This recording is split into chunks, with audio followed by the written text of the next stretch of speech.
was Googling a few people early today. I was looking at the common denominator between these people. And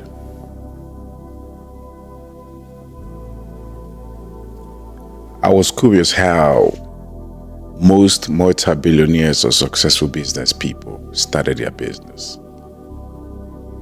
And what made me start thinking about this is because I've had a conversation with a few startup entrepreneurs or people who are looking to go into business, and when I ask them, what's your biggest hindrance? What is your number one challenge in the business?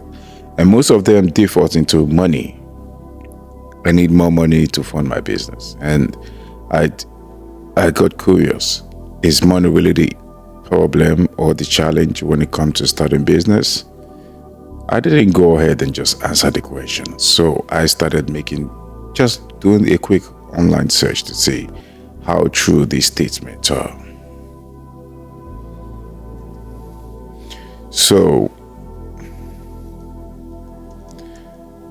what I'm going to do is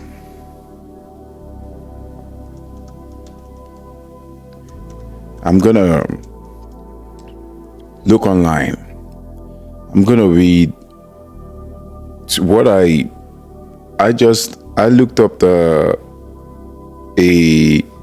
few keynote reasons why most successful people, I'll put it that way, are successful in their business.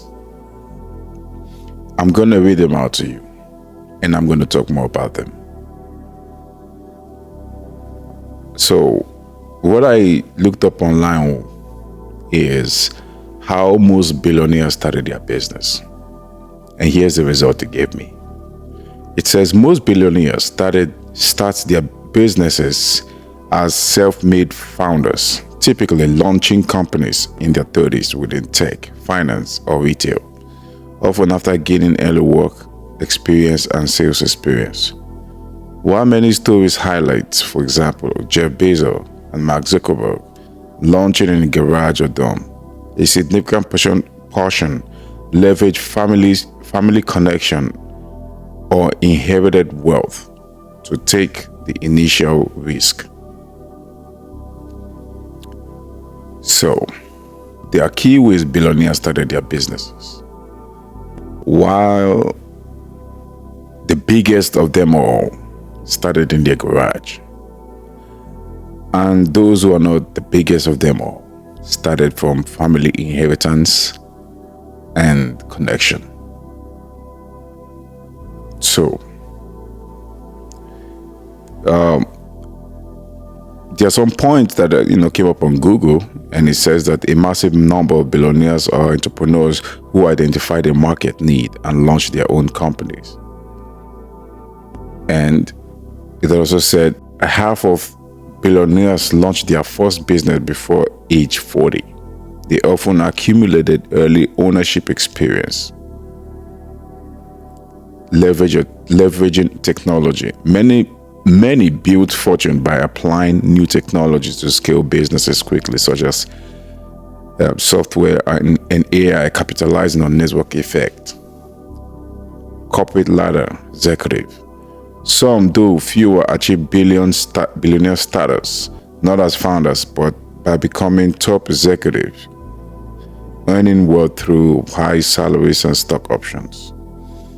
Initial grind and experience before their breakthrough, many work humble jobs in sales, service, or tech, which provide crucial business insight. So I'm going to stop there. All right, this is Google. So Google is Google.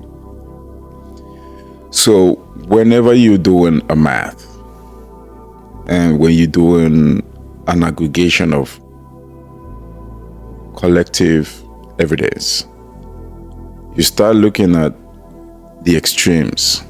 And when you go to the extremity of whatever your observations are, you have to draw up into hypothesis, or you must draw an hypothesis of what your best case scenario may look like and what your worst case may look like.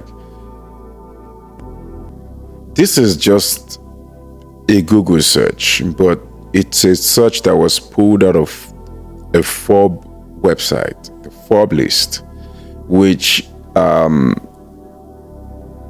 the biggest billionaires out there, or one of the biggest billionaires out there, made it known that they started in the garage. Why they started in the garage,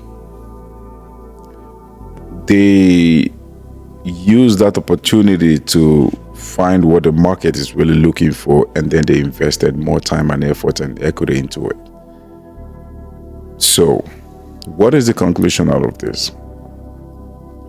Chances are, and the evidence indicates that you need money to start a business.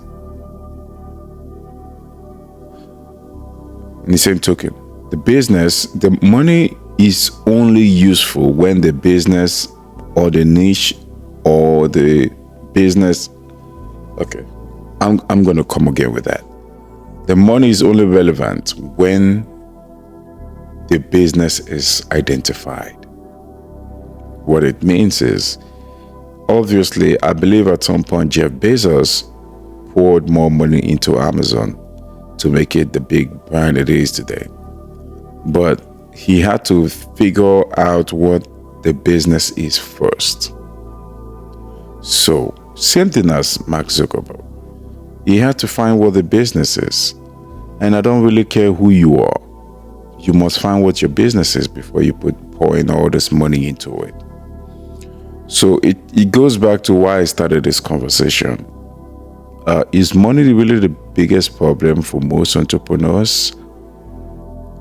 I personally do not think so. I believe if you have a good business idea, a bank or an individual can invest in that. Yes, a bank or an individual can invest in that if you have a good idea.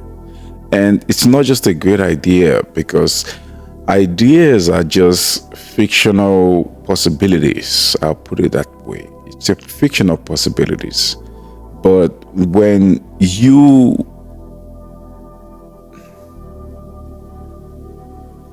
output it, psychologically break down how the ideas come into reality, is where the work is being done.